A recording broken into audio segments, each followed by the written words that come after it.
Welcome! In front of me I have Samsung Galaxy Note 20 and I'm going to show you how we can add another account to Google Play Store. So at first you have to go for the Play Store, tap on the right upper corner, click to add another account, use verification method. Right now click on the email and input your new account. Click next. In this tab you have to input your password. And when you make it, you have to click next. Tap agree.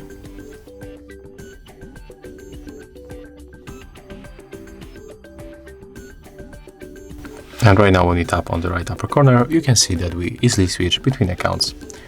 So, if you found this video helpful, remember to like, comment and subscribe to our channel.